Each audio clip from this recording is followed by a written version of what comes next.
Bom, pessoal, bom dia. Vamos dar prosseguimento ao nosso congresso.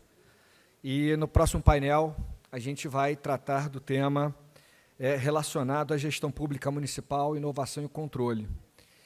O objetivo principal desse painel é apresentar o município do Rio de Janeiro como um grande protagonista nas inovações em termos de regulação. E a gente vai ter, então, dois temas que mostram esse protagonismo. A gente vai falar de sandbox regulatório e de nudge, que são duas ferramentas, vamos chamar assim, regulatórias, conhecidas mundialmente, e o município do Rio tem o seu pioneirismo, o seu protagonismo dentro dessas ferramentas. Então, vai ser um painel muito focado em inovação e, especialmente, nas ferramentas, né, de regulação das atividades privadas em geral. E, para começar esse painel, a gente tem o prazer aqui de receber a Carina de Castro Quirino, que é subsecretária de Regulação e Ambientes de Negócios da Secretaria de Desenvolvimento Econômico do município do Rio de Janeiro. A professora Carina vai falar sobre o sandbox regulatório, da sua experiência à frente da subsecretaria, mostrando esse protagonismo, né, do município do Rio. Muito obrigado, Carina.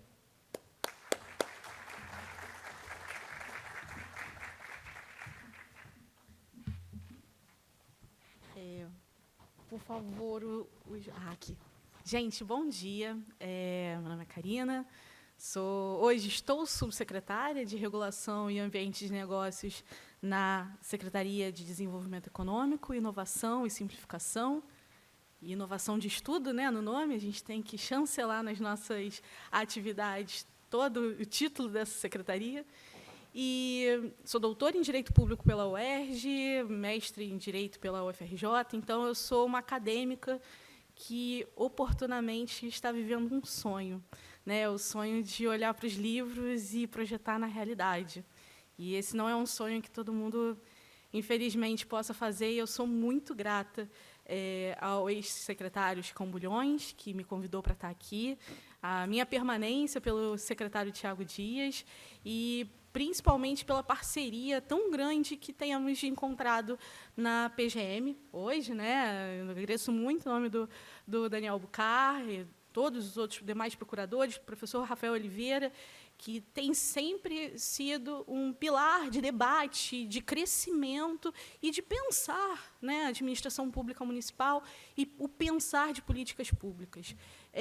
Para alinhar com a organização do evento, até por conta da Libra, dos sinais de Libra, eu acho sempre importante também a descrição, caso alguém tenha uma diminuição audiovisual. Eu sou uma mulher, 36 anos, branca, vestindo uma roupa preta, com olheiras de uma mãe de um bebê de 7 meses, obviamente, que qualquer um aqui, em qualquer distância, consegue identificar.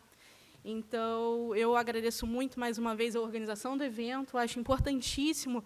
Eu fui estagiária da PGE lá nos idos de 2006, 2007. Vou condenar agora, né, a falar a minha idade.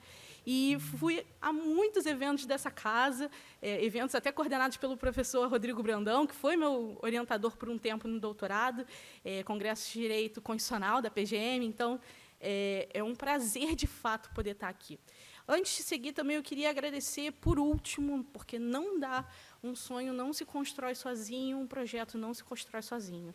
Então, eu queria muito agradecer a toda a secretaria, todas as pessoas que hoje estão na Subsecretaria de Regulação e Ambiente de Negócios, no nome do Rafael, que é o assessor hoje, que é o meu gestor do Sandbox, e a gente tem que começar com a proposta do evento, e a proposta que eu vim aqui para falar não é como acadêmica, não é como advogada, é como gestora pública. E que bom que eu estou tendo essa oportunidade, porque, como acadêmico, eu vou ter aí belos anos para desfrutar do meu título de doutor, né? Então, muitos cabelos brancos ainda pela frente. Então, mas agente público eu não sei por quanto tempo estarei. Então, essa oportunidade é única para mim. E a proposta aqui para apresentar para vocês não é trazer todo o arcabouço jurídico do Sandbox, até porque estão em decreto. Vocês podem ir lá dar uma olhada e vocês vão entender, talvez, muito melhor do que eu, procuradores, residentes e todos os intérpretes jurídicos que aqui estão. Mas a minha proposta é apresentar para vocês brevemente o que é e o que está por trás da construção dessa ideia. Essa ideia ela tem algum motivo. E aí alguns de vocês vão me perguntar assim, mas, Karina, de onde veio isso? Né? Pô, por que o Rio de Janeiro? Por que pensar em sandbox? Não é muito doido, não? Só vi isso em agência reguladora. Então, também já peço desculpas para vocês pela minha possível informalidade, porque é um marco da fala, não tenho muito como ser tão formal. Minha fala vai estar estruturada em 3 pontos aqui, que eu acho que devem ficar bem marcados. A primeira é como surgiu essa proposta de construção do sandbox. Por que isso surgiu? Né? O que é o sandbox é um outro ponto, né? Acho que é importantíssimo falar, ainda que muitos de vocês saibam, já tenham ouvido falar, PIX, sandbox, eu sei o que é, calma, vamos com calma, que o caminho é longo. E o terceiro ponto é o que se espera do sandbox como política pública. Né? Assim, é uma política pública, é uma ferramenta de política pública, o que é isso e o que se espera disso? Então, essas são as minhas 3 falas aqui, meus 3 pontos de sustentação com vocês. Eu vou deixar aqui um conceito, porque a gente gosta de conceito no direito, né? A gente é do conceitinho lá. A Maria Paula Dallari Butti, o professor Carlos Ari, sempre fala assim, professora Maria Paula gosta de caixinha, eu gosto do caos. E a gente sabe que ele gosta mesmo do caos. Né? Então, eu sou muito Maria Paula Dallari Butti, eu gosto das minhas caixinhas conceituais. E essa é uma caixinha conceitual importante. Né? O que é o sandbox? Mas, para antes, né, de falar um pouco desse conceito, eu preciso dizer para vocês o contexto da SM10. Né? Como é que a SM10 veio como secretaria e qual é a proposta dela? Nós viemos estruturando, né, a secretaria na fase de transição, conversando muito com todos os outros agentes municipais envolvidos, quais seriam as propostas hoje do desenvolvimento econômico. E nós decidimos que íamos construir uma estrutura diferente, uma estrutura que pudesse ser inovadora da própria estrutura. E por isso que a gente construiu, conversando muito com o secretário à época, conversando muito em equipe, a SM10 é uma verdadeira equipe, quem já interagiu com a gente sabe disso, que nós iríamos estruturar a Subsecretaria de Regulação e Ambiente de Negócios. Não existe subsecretaria parecida em competência no Brasil, dentro de uma municipalidade. Eu sei, eu procurei. E, se tiver, por favor, me avisem, porque eu estarei errada de falar essa informação, né? Caso alguém saiba de alguma proposta parecida. E qual é a proposta? A proposta é exatamente pensar em governanças regulatórias diferenciadas para catapultar a inovação no município. Pensar o município não só pela sua governança, mas quais instrumentos de inovação poderíamos trazer para políticas públicas? Quais são os ferramentais que a gente podia trazer para propor? Senhores, propor não quer dizer que vai dar certo.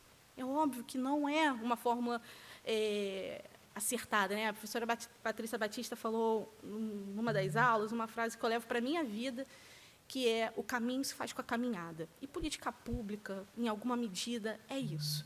Propor ferramentas para o real é o caminho se faz com a caminhada, óbvio que não desacertado, mas para e passo, em companhia, caminhando juntos com quem de direito, com quem se estrutura conosco.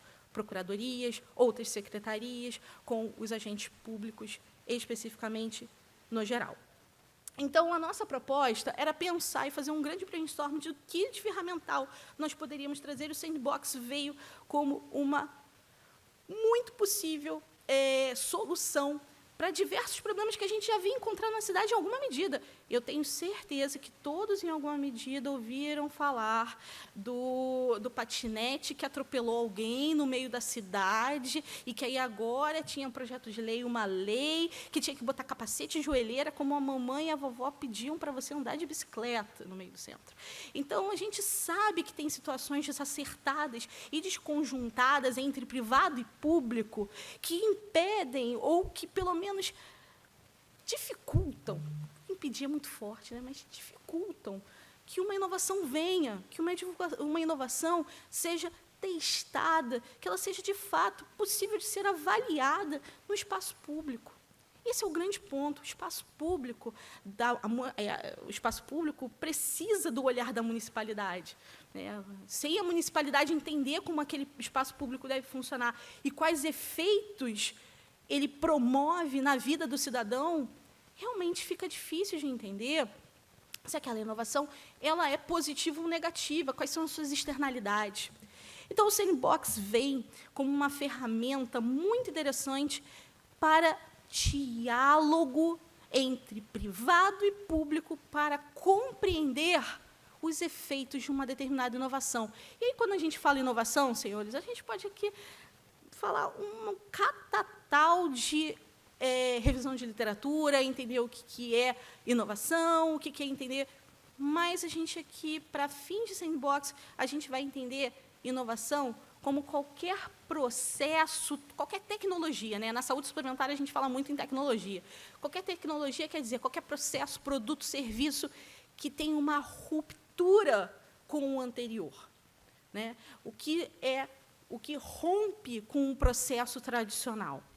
Isso não é simples, essa é uma concepção que guarda suas limitações e precisa ser verificada caso a caso, setor em setor.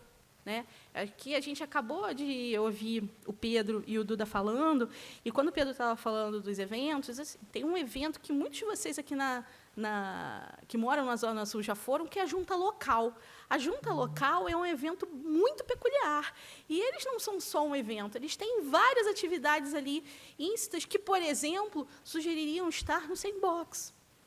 E essa é uma discussão que a gente tem promovido, inclusive, dentro da secretaria. Então, para fins de entender o que então é isso de Sandbox, Karina? O Sandbox, muitos de vocês já conhecem, é um instrumento por meio do qual produtos, serviços ou processos que não se enquadram num cenário regulatório pré-existente são testados em um ambiente controlado. Ambiente controlado. Todos vocês, em alguma medida, conhecem os Sandbox que estão sendo promovidos pela CVM, pela SUSEP, pelo Bacen, que são agências reguladoras, né, propriamente ditas, que têm função regulatória como a sua principal atividade, e ali estão desenvolvendo sandboxes para entender quais aquelas atividades devem ser reguladas e qual é a dosimetria, né, principalmente qual é a dosimetria da regulação a ser implementada. Pô, Karina, aqui, tá bom, mas trazer isso para o município vale? Foi a primeira pergunta que eu ouvi de diversos lugares, de diversas pessoas, inclusive acadêmicos. Vale. Tanto vale que, em alguma medida, eu depois volto, em alguma medida, nós já temos alguns precedentes em âmbito local. Tá? E aqui a gente já colocou alguns, tanto no estado de São Paulo, no estado do Paraná, e alguns municípios já, em alguma medida, trouxeram atos normativos sobre o sandbox regulatório. Qual é o diferencial? Existe, em alguma medida, aqui no Rio, um teste do sandbox. Nós fizemos um decreto do sandbox. Ele é um experimento do experimento. Antes de pensar em colocá-lo num projeto de lei, antes de pensar quais seriam as possíveis reservas legais, a gente tentou, e aí esse é o ponto talvez mais sensível e mais bacana que eu tenho que trazer para vocês, é que a gente não pensou no sandbox por ele, a gente pensou no sandbox pela cidade. E isso tem uma diferença muito grande. Por quê? Porque a gente não pensou na ferramenta, a gente pensou em como a ferramenta pode ser usada para a cidade. Então, a gente olhou todos os sandboxes possíveis que vocês imaginem. A gente olhou todos os benchmarks, a gente viu todos que estavam ao nosso alcance, e a gente pensou, mas o que isso é útil para a cidade? Não adianta pegar, importar e pronto, vamos fazer dessa forma, porque é mais segura. Não. A gente precisa entender, e esse é o grande desafio do gestor público, todos os dias, é entender o saber local. O Hayek, que é um economista, um autor que, geralmente, quem trabalha um pouco fronteiriço com economia e direito, o Hayek tem um artigo do Local Knowledge, que é muito conhecido por nós, a gente acaba trabalhando muito, e essa designação do saber local tem um outro locus da discussão, que é uma questão macroeconômica, a época, questão de microeconomia, macroeconomia, mas eu sempre achei essa expressão tão potente para a gente entender entender o que a gente pode, como gestor público, entender da municipalidade. A municipalidade, senhores, ela precisa ser entendida na sua unicidade. Então, não adianta, Rio de Janeiro é diferente de São Paulo, que é diferente de Presidente Prudente, que é diferente de qualquer outro município. Então, o Sandbox ele vai ter que se ajustar como ferramenta, como instrumento, à cidade e às suas peculiaridades. Como assim, né, Karina? Nós fizemos uma estrutura geral de Sandbox que é para que o privado venha e nos traga propostas.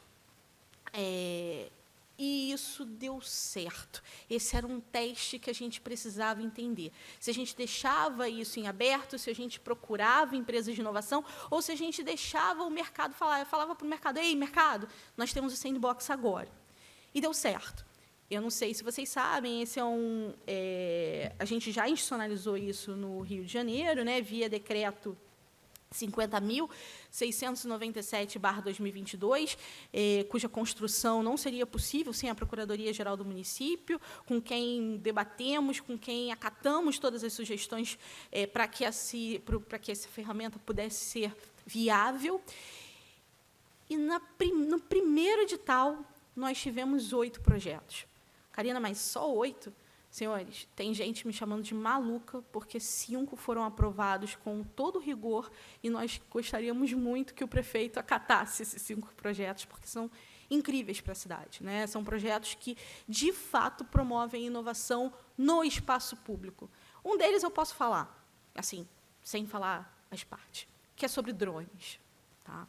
Então, a gente já começa a ver atores, né, importante no cenário econômico, apostando nessa ferramenta para viabilizar a inovação na cidade, a prestação de serviços. Isso tem sido muito bem visto por nós e tentando entender como essa ferramenta poderia melhorar nos próximos ciclos, né, e como ela poderia trazer mais resultados para a cidade. Então, vejam, Karina, e as outras experiências nos outros municípios, nos outros estados? A gente tem um porém.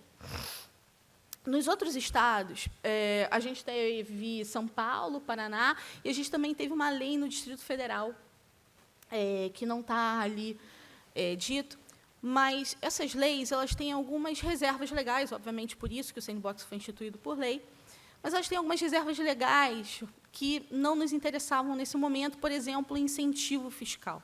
A gente queria entender o quanto de não onerosidade a administração pública municipal poderia contribuir, né, ter, e quão interessado o mercado ficaria. Senhores, 8 projetos muito interessantes vieram, e isso não custaria 1 centavo à municipalidade. Então, quer dizer que essa estrutura de não construir incentivos fiscais funcionou. Que bom. Isso pode ser implementado para as próximas. Isso não é algo inviável, pelo menos a gente não viu esse feedback do mercado, pelo contrário. Nesses projetos há, inclusive, contraprestações. Um dos projetos, inclusive, incluiu doação de câmeras para a prefeitura, câmeras de visualização, de reconhecimento da área específica. Então, a gente tem visto que o privado quer aportar, o privado quer vir, mas ele quer vir porque existe um cenário de segurança jurídica. E nós estamos assegurando com o Sandbox de que esse diálogo entre público e privado ele terá uma segurança muito importante para que o privado possa vir e testar a sua tecnologia sem, obviamente, sofrer intervenções que sejam numa dosimetria equivocada ou errada.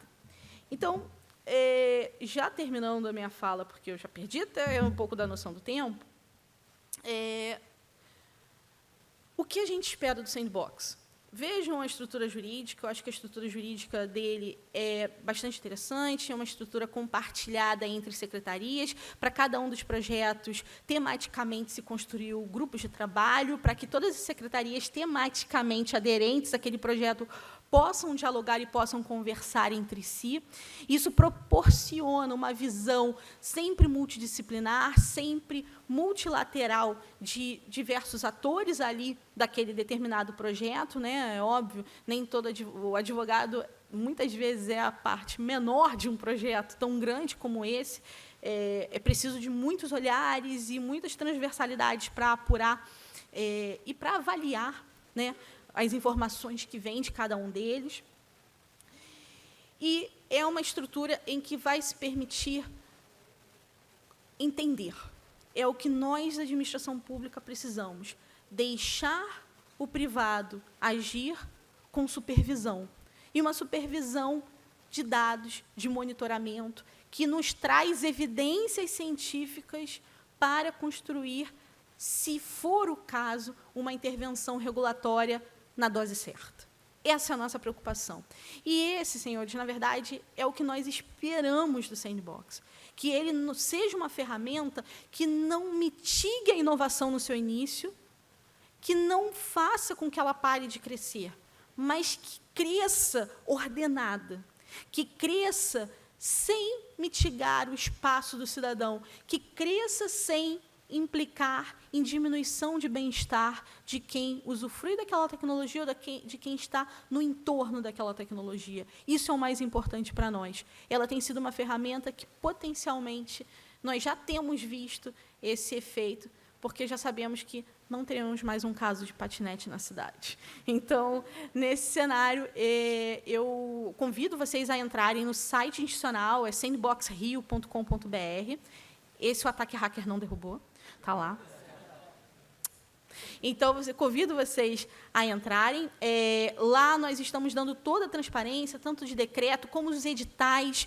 E, agora, assim que nós tivemos a aprovação do chefe do Poder Executivo, anunciaremos todos os projetos que serão implementados na cidade e, principalmente, os locais. Vocês vão poder viver, conviver e trazer informações para a gente, porque, ao final deles, teremos uma consulta pública. Então, eu agradeço a atenção de vocês, agradeço a confiança. Eu acabei nem falando no slide, né? Desculpa, mas é porque as informações foram vindo e eu agradeço muito o ouvido de vocês, mais uma vez, pela participação. E é isso, muito obrigada.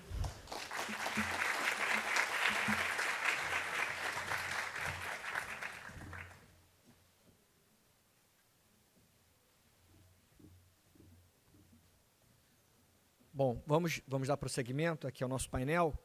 E assim como o Sandbox tem sido uma experiência inovadora no município do Rio, a gente tem uma outra experiência inovadora, que é a equipe Nudge, que é ligada à Fundação João Goulart.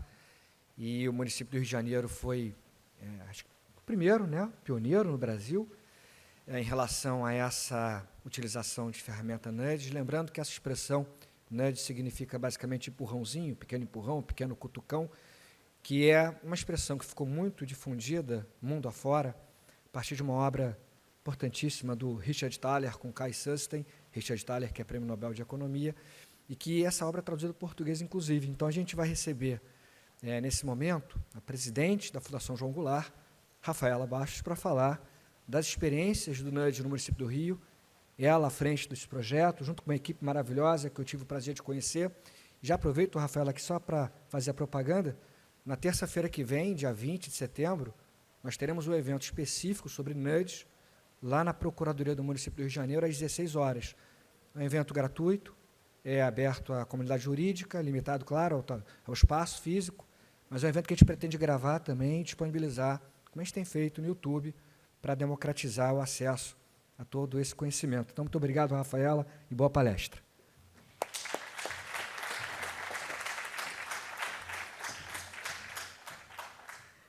Um bom dia a todos. É um prazer enorme estar aqui. Procurador Bucar, Rafael, é um dia de uma manhã de celebração, porque ter a proximidade, né, da PGM a essa iniciativa na Prefeitura do Rio, que é criar uma unidade Nudge, não foi fácil. Então, acho que o mais interessante aqui também é destacar o esforço de servidores públicos de carreira. A unidade Nudge foi que o prefeito falou, né, um devaneio dele. Então, em 2014, o então prefeito Eduardo Paes, também naquela época, recebeu uma mensagem no seu gabinete, convidando para um evento sobre Nudge em Nova York. Ele não pôde ir, enviou o então presidente da Fundação João Goulart, José Mulan, e o Mulan voltou entusiasmadíssimo. E aí começamos a ativar esse conhecimento dentro da prefeitura, digamos assim, incubar, né, como a gente gosta de falar, nos movimentos e iniciativas de inovação. Bom, mas antes disso, né, eu quero apresentar a Fundação João Goulart, até para vocês entenderem o porquê da unidade NUD estar no âmbito, né, da Fundação João Goulart. A Fundação João Goulart é um instituto que investe na gestão pública, através de 3 pilares: pessoas, projetos e métodos. Quando a gente fala de pessoas, a gente está falando do desenvolvimento de servidores públicos de carreira na pauta da liderança. Então, a gente tem um programa chamado Líderes Cariocas, onde desenvolvemos servidores públicos para ocuparem cargos estratégicos. Um outro tema importante, quando a gente fala de pessoas, é a capacitação de servidores públicos na área de gestão. Então, a gente capacita todos os servidores da prefeitura que estão em cargos de direção, assessoramento, presidentes, secretariados e dirigentes. Quando a gente fala de projetos, a gente está falando de um ambiente de inovação para estimular que temas como sandbox, NUD, enfim, tudo que a gente vê atuando na nossa sociedade, tanto na iniciativa privada, quanto na academia, quanto no terceiro setor, como isso pode ter aderência na administração pública municipal. E a gente faz uma espécie de balanceamento da cadeia de valor. Então, a gente avalia se aquela iniciativa está a tempo e a hora de ser executada por alguma secretaria na administração pública. E a gente acessa a secretaria que tem mais relacionamento e capacidade para que aquela iniciativa aconteça. E, quando a gente está falando de métodos, a gente está falando de instrumentos, ferramentas e iniciativas como a NUD Rio, que eu vou apresentar aqui agora para vocês. Bom, já contei um pouco da história, né, de como foi criada a NUD Rio. E o primeiro tema que nós trabalhamos foi o do IPTU, mais precisamente a inadimplência. Então, o primeiro projeto NUD envolveu a gente trabalhar incentivos comportamentais para que os cidadãos endividados, né, ou em situação de inadimplência efetuassem o pagamento do IPTU ainda no ano de execução do IPTU vigente, ainda no ano do IPTU vigente, né? Bom, essa é a nossa equipe atual.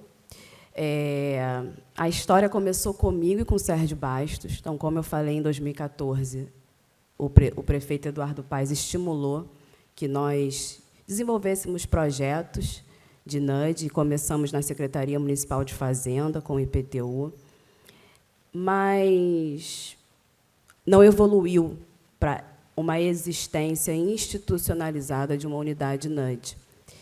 E aí, no final de 2016, eu e o Sérgio Bastos, eu ainda não era presidente, né, que é a minha formação em economia comportamental, minha especialização, nós aceitamos o desafio de estruturar uma unidade NUD no município do Rio de Janeiro. Então, a gente começou a institucionalizar e disseminar o saber, né, da economia comportamental, psicologia econômica e outros fundamentos teóricos, para que servidores públicos pudessem procurar a unidade NUD para que a gente realizasse projetos com a metodologia NUD. E, durante muito tempo, para ser da unidade NUD, tinha que ter o sobrenome Bastos, né? Então, a gente ficou 1 ano e meio, eu e o Sérgio Bastos, tocando a unidade de NUD. E, para nossa surpresa, esse conhecimento foi rapidamente absorvido pelos principais gestores públicos, né, das respectivas pastas, e a gente teve que trabalhar com uma média anual de 24 projetos, 2 pessoas. Então, é por isso que a gente acabou desenvolvendo uma característica de consultoria, e não tanto de unidade científica e acadêmica. Então, a gente escolheu alguns projetos para formular relatórios, né, e documentar esse conhecimento, fazer essa gestão do conhecimento, mas a maioria dos projetos foram executados como uma consultoria mesmo de projetos. Depois veio outro servidor de carreira, Alexandre Sherman, que é astrônomo, físico também, né, Ali? E o Sérgio é físico, durante muitos anos foi professor de matemática da rede pública de ensino, é pós-graduado, né, tem mestrado, na verdade, em engenharia de produção. Não vou lembrar o currículo de todo mundo aqui, porque a minha confiança é altíssima na equipe. E o Antônio Sá, xará do nosso procurador, que é neurocientista, economista e especialista também em economia comportamental. E eu, que sou geógrafa, atuo como gestora pública há mais de 16 anos e sou especialista em gerenciamento de projetos pela FGV, economia comportamental pela SPM e branding pelo Instituto Europeu de Design. Bom, para a gente institucionalizar uma unidade de NUD, mais do que efetivamente a gente resolver problemas públicos através de incentivos comportamentais, é preciso disseminar esse conhecimento. E esse é um dos principais desafios e gastos de energia, né, Karina, quando a gente está em um movimento de inovação, né, para a gente inserir esse processo ou essa iniciativa dentro da cadeia pública. E a gente trabalha com esses 3 pontos, pilares, para disseminar o conhecimento NUD. Então, a previsibilidade comportamental, muito baseada na revisão bibliográfica de literaturas, nas experiências e documentações de outros experimentos, em dados qualitativos também, se valendo da experiência de outros especialistas em economia comportamental ao redor do mundo. Então, a gente hoje tem parceria com o Cambridge e temos parceria com a PUC-Rio, temos parceria com a UF, com a Escola de Governo de Niterói, tudo isso a NUD Rio capitaneando esse saber, como, né, o procurador Rafael bem colocou, fomos a primeira unidade institucionalizada em governos do país. Depois teve que não tem setores atualmente, né, então tem na CVM uma unidade de ciência comportamental aplicada. Temos o Lab 011, que é um setor também no governo de São Paulo. A Faculdade de Brasília, né, a Universidade de Brasília, também tem um setor dedicado à FGV aqui no Rio de Janeiro. Então, a gente tem hoje uma série de setores e de polos alimentando, disseminando o conhecimento de economia comportamental, não só para políticas públicas, mas também para entes privados. E um outro elemento que a gente viu capacidade de referenciar, através da metodologia NUD no ambiente público, é a efetividade das políticas públicas e a otimização de recursos. E aqui a gente está falando mesmo um economês, né? Então, assim, antes da gente implementar uma política pública que possa custar milhões e bilhões de reais, a gente faz um teste piloto, faz um experimento e insere a variável comportamental nessa análise. Então, aí a gente começa a introduzir um outro aspecto que é muito valioso na implementação de políticas públicas, que é o acesso. A gente faz uma reflexão muito sólida quando desenvolvemos projetos NUD sobre a forma que o cidadão vai acessar a política pública. Porque, muitas vezes, a gente tem um desenho de uma melhor políticas públicas, com as melhores referências, se valendo de experiências e aspectos teóricos que são já relevantes e comprovadamente válidos, né, argumentos válidos. E, por algum motivo, quando a gente vai implementar, não dá certo. E não é por algum motivo. Muitas vezes, um dos motivos é o comportamento. Então, quando assim a gente tem a metodologia NUD, que pode facilitar a compreensão do comportamento do cidadão e, assim, a gente ter facilidade no acesso à política pública e no benefício que essa política pública traz para esse cidadão. E o outro ponto que a gente trabalha são as estratégias de incentivos para a tomada de decisão. Então, além da gente olhar para o comportamento, a gente observa esse comportamento a partir de análises do processo decisório desse cidadão.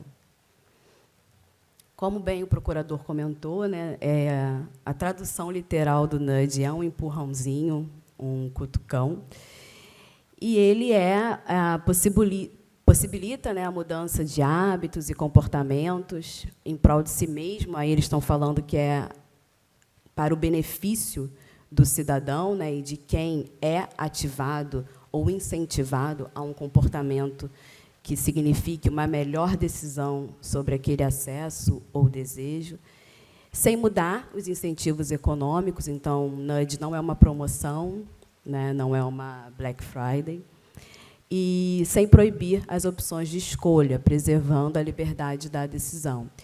E aí aqui é onde a gente lida com questões éticas também, quando a gente vai fazer um projeto nudge.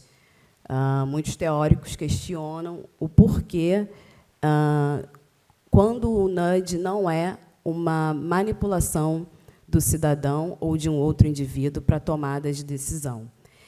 Isso tem um conceito que deve ser bastante conhecido aqui por vocês, que é do paternalismo libertário. É uma defesa, né, que os autores, principalmente Richard Thaler, faz, de que é papel do Estado regular ou tornar o cidadão capaz de perceber o que afeta a sua decisão e melhorar e facilitar a vida do cidadão nesse sentido. E, por outro lado, quando ele fala do libertário, ele está querendo dizer que as pessoas, os indivíduos, são livres para escolher fazer o que desejarem. Mas o papel do Estado é facilitar essa possibilidade de acessar a política pública e de receber o melhor serviço advindo dela. Vamos entrar agora no tema mesmo, políticas públicas. Eu vou trazer aqui um exemplo de nudge feito na prática também. Eu gosto muito dessa citação do Fernando Meneguin e da Flávia Ávila. A Flávia Ávila ela teve um papel estrutural no tema da economia comportamental no Brasil e disponibilizou um guia da economia comportamental. Então, é disponível na internet, online, quem quiser. É um apanhado de uma série de reflexões. Tem um prefácio do Cass Sunstein, então é bem interessante. Para começar, é uma excelente literatura. E eles comentam que, para atingir os objetivos, né, em prol da população, os governos, em seus vários níveis, devem desenhar suas políticas públicas de forma que sejam criados os incentivos corretos para o alcance do resultado. E aí a gente está falando de acesso, né? Quais são os incentivos que a gente vai fazer para que o cidadão acesse melhor as políticas públicas? E tem um dilema, né, ainda assim. A gente aqui, enquanto unidade nudge, nessa evolução, a gente percebe que tem um dilema para o arquiteto de escolha que atua, é outro nome dado ao economista comportamental, que atua na área de nudge, que é como melhorar a qualidade de vida, né, do cidadão, a qualidade das decisões desse cidadão em áreas-chave. Frequentemente, a gente opta por soluções baseadas em infraestrutura. Então, para o problema da violência contra a mulher, vamos fazer uma delegacia legal. Para o problema de violência contra a mulher, vamos fazer a Ronda, né, Maria da Penha. Para o absenteísmo, as consultas, os exames, vamos criar hospitais mais próximos das casas das pessoas. Mas essas são soluções estruturais. O que a gente pode fazer para criar incentivos comportamentais para melhorar a tomada de decisão desse cidadão e ele entender que ir à consulta e ao exame, ele está, na verdade, melhorando a sua qualidade de vida e, né, tendo acesso a um tratamento qualificado.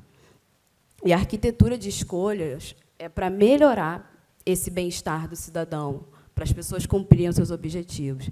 Então, quem nunca decidiu ir para a academia segunda-feira e não foi?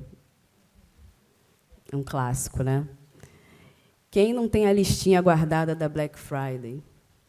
Né? Não vou comprar agora, vou comprar em outubro. Quem não espera o Concilia para pagar a dívida ativa?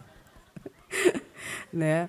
Então, assim, esses são comportamentos que a gente pode mapear quando a gente faz um projeto NUD na administração pública municipal, e a gente pode criar incentivos para antecipar essa decisão, ou então essa decisão ocorrer em um momento que a dimensão social, como, por exemplo, um 13º, né? Por que a gente escolheu fazer o NUD de inadimplência do IPTU em dezembro? O cidadão carioca paga o IPTU de janeiro a novembro, essa é a quantidade de parcelas, ou então numa cota única. E aí acabava que o ano virava e essa dívida meio que ficava rolando. Então, a gente criou uma carta em dezembro, né, mês de 13º, mês de começar o ano seguinte sem problemas, né, sem dívidas.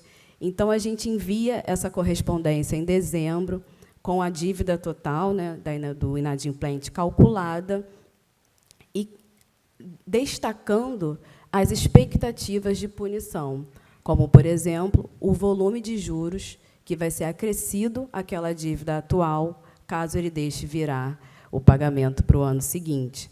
Então, a gente começa a trazer outras informações e outros aspectos para a tomada de decisão desse cidadão.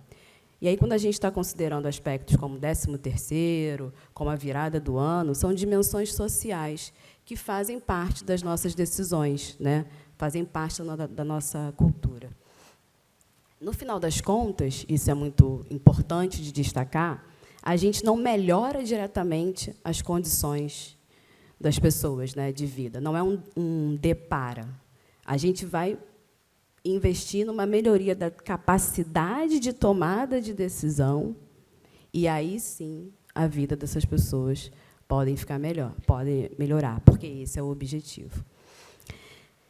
A gente tem uma performance que é bem, como eu falei, bem parecido com uma empresa de consultoria, né? Então, a gente primeiro faz reuniões de alinhamento com a secretaria, depois a gente desenha um pré-projeto, faz uma abordagem do que poderia ser esse projeto NUD ou esse experimento, se for o caso.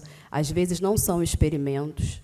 Os experimentos eles contam com o padrão ouro, né, que falam que defendem, né, os autores, que é o RCT, né, que é o teste controlado randomizado. Às vezes não é possível fazer, e aí a gente tem uma outra categoria de projeto, que são os projetos de insights comportamentais, onde a gente se vale dos saberes, da literatura, da academia, e incorpora para melhorar, né, aquele projeto. A gente tem o que a gente chama de contexto operacional, análise de um contexto operacional, que é verificar a integridade dos dados, se a secretaria vai ter capacidade de aplicar aquele NUD junto com a NUD Rio, se é possível fazer relatórios depois, como a gente vai documentar todo esse processo. Então, depois que todo esse contexto da operação do experimento é comprovado que é possível, aí sim que o experimento é feito. Aí a gente faz o experimento, analisa o resultado e cria relatórios. Como eu falei, a gente também precisou disseminar esse conhecimento. Então, uma das novidades, em primeira mão, que a gente vai lançar ainda esse ano, é um guia tratando da pauta do nudge thinking, porque, para facilitar a capacidade de gestores públicos de absorver em uma oficina NUD todos esses temas e teorias que a gente está trazendo aqui, a gente se vale do design thinking e do data thinking. E aqui é um exemplo de instrumento, que é o NUD Canvas, onde é possível gestores públicos desenhar, numa oficina de NUD, um experimento completo de NUD, conforme os problemas da sua secretaria. E esse é o exemplo que eu vou trazer para vocês, né?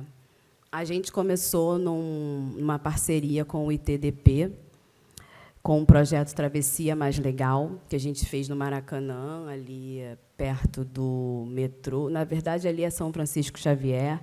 A gente fez um experimento com uma reestruturação ambiental. Essa é a forma que a gente qualifica os experimentos, onde a gente efetivamente muda um espaço físico. E evoluiu para o NUD Segurança Viária, uma parceria com a SPM e com a Sete Rio.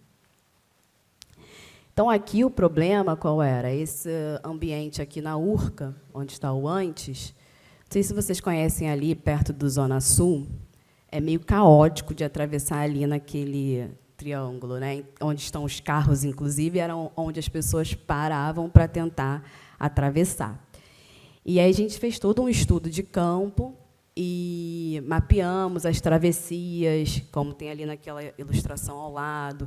Então, a gente identificou ponto de ônibus, restaurantes, quais eram os fluxos das travessias, como as pessoas atravessavam, a que horas, os perfis das pessoas que atravessavam, então, idosos, crianças, pessoas com deficiência visual, também definindo padrões de sexo, né, masculino, feminino, tudo isso para identificar perfis de comportamento do cidadão. E aí, a gente faz um mapeamento, como eu falei para vocês anteriormente, com a revisão da literatura, dos princípios comportamentais que podem atuar nesse contexto. Lembrando que isso não é uma divagação, né? Então, tem todo um arcabouço teórico já documentado desses princípios comportamentais. É um estudo que a gente fica, enquanto gestor público, em constante atenção e tem uma relação direta com o acesso ou o serviço que a gente vai entregar para o cidadão. Então, esses princípios comportamentais têm relação com a nossa capacidade de entregar um serviço para o cidadão. Aqui, para esse projeto, a conduta a ser mudada do cidadão era travessias espontâneas realizadas em trechos arriscados, fora da faixa de pedestre, na abrangência do experimento. Existe um termo que é comum, principalmente na arquitetura, que se chama linhas de desejo. Linhas de desejo é aquela equação que a gente faz ao atravessar a rua rápida, que a gente olha para um lado, olha para o outro, acho que dá, vou atravessar. Isso é documentado como uma linha de desejo, ou seja, é um desejo de atravessar por determinada reta, sem considerar a sinalização. Geralmente, as pessoas consideram a velocidade do carro, que, claro, elas não fazem ideia de qual seja. E aí, a gente mapeou os princípios comportamentais que a gente poderia trazer como incentivos para que cidadãos atravessassem nos locais mais seguros. Importante o cidadão atravessar no lugar seguro, porque isso impacta numa outra dinâmica de cidade, que é as travessias não semaforizadas. E isso diminui o investimento da prefeitura e a regulação do espaço, né, fatiado por sinais. E, para além disso, é um olhar de cidade onde o caminhar do cidadão, a caminhabilidade, é parte da segurança viária. Hoje, a gente tem um olhar muito mais endereçado ao motorista e aos carros, quando a gente vai falar de segurança viária. Então, aqui, depois que a gente define aqueles princípios comportamentais, a gente envolve as secretarias e começa a preparar o experimento. Então, o experimento ele é o que vai ser na vida real. Aqui a gente fez um enquadramento, então a gente indicou ao pedestre qual a abrangência das escolhas mais seguras, né, ter uma opção além do movimento inseguro, indicando qual era o desejado. A gente se utilizou das próprias sinalizações previstas no Código Brasileiro de Trânsito e a gente destacou a área que seria a hipótese também do experimento, porque é para a gente comprovar que o experimento foi efetivo e para dizer que esse NUD realmente mudou o comportamento do cidadão, a gente fez essa definição dentro do experimento. Então, aqui é o pessoal da Sete Rio, já preparando a área. Ali, está vendo? Ó, a travessia mais legal é por aqui. A gente já foi criando um ambiente antes do cidadão chegar especificamente no ponto que ele deveria atravessar. Aqui aconteceu uma coisa, um dos caos, né, dos ritos públicos. O contrato de cal da conservação acabou. E aí eu falei, não, mas esse experimento vai ter que sair. Aí eu mesmo fui comprar cal de salto alto, porque eu só ando assim, e eu cheguei aí com as sacas de cal para fazer o experimento. A vida como ela é. Quem trabalhar comigo vai escutar isso 3 vezes ao dia.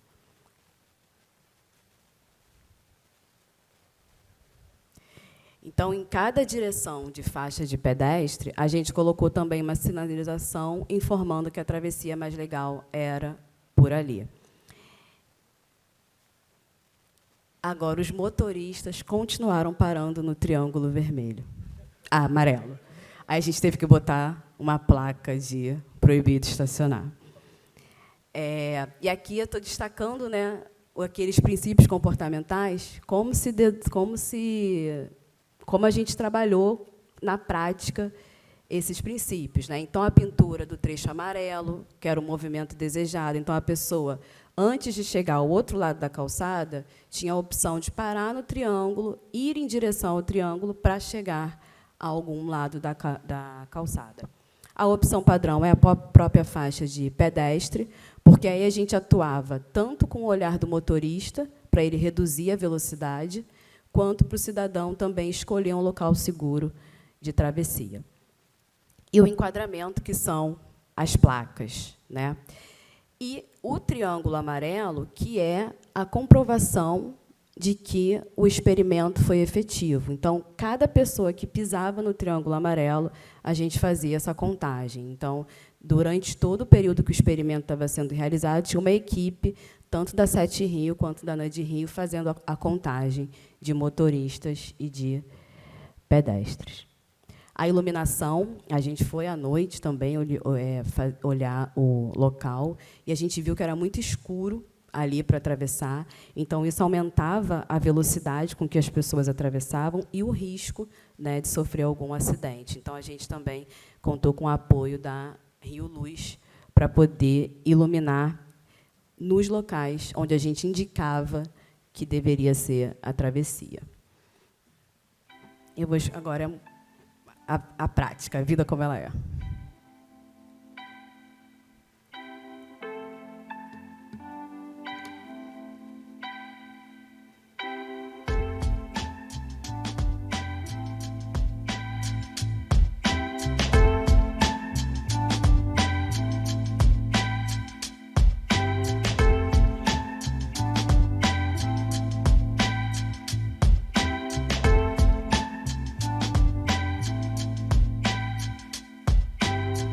A bicicleta não, né?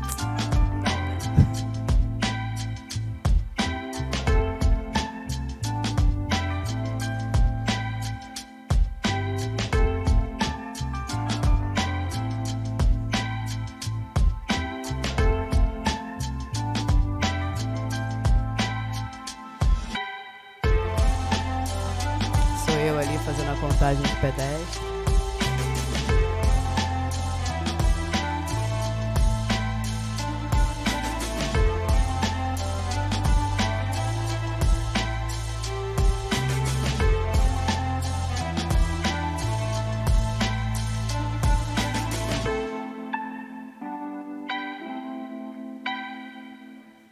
Muito bom, né?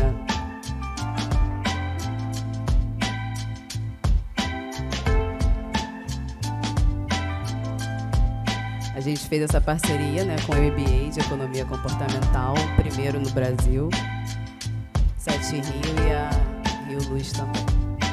E todos esses servidores, essas servidoras públicas são líderes cariocas do Programa de Desenvolvimento da Fundação João Goulart, e escolheram, né, esse tema para fazer mestrado, doutorado, e, a partir desse NUD, o tema das travessias não semaforizadas foi também institucionalizado na Prefeitura do Rio, ou seja, virou uma política pública com um grupo de trabalho, e hoje quem for próximo à Prefeitura do Rio vai verificar uma série de sinalizações, né, não semaforizadas em prática, reestruturando o ambiente. E a secretária Maína, né, secretária municipal de transporte, também está se valendo da metodologia NUD para todo o programa de mobilidade urbana. Então, é uma metodologia, mas é também um instrumento de verificação da efetividade de ideias, né, que nós, gestores públicos, temos, e é um olhar empático, onde a perspectiva do cidadão faz parte da elaboração da política pública. Então, ao invés do gestor ter um olhar exclusivo na elaboração da política pública a partir da sua experiência, ele também faz um deslocamento, né, do seu modelo mental, do seu pensamento, do seu processo criativo ao elaborar políticas públicas para a perspectiva do cidadão. E a gente tem obtido bastante sucesso nessas iniciativas. Tem muitos estudantes ao longo de 2019, 20 e 21, participaram de momentos na ANA de Rio. Então, tem muitos TCCs, dissertações e teses falando sobre a experiência da ANA de Rio e a efetividade dos projetos NUDES que realizamos. É isso, muito obrigada.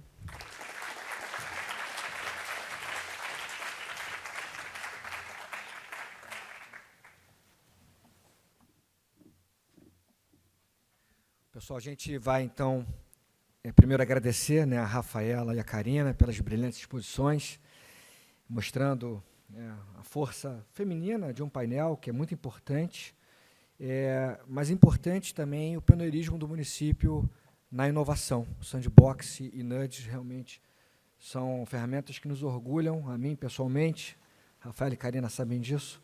Então, é muito bom dividir esse painel com vocês, que eu admiro muito, e falar de temas que eu gosto bastante também na vida acadêmica. Então, a gente vai finalizar aqui a parte da manhã.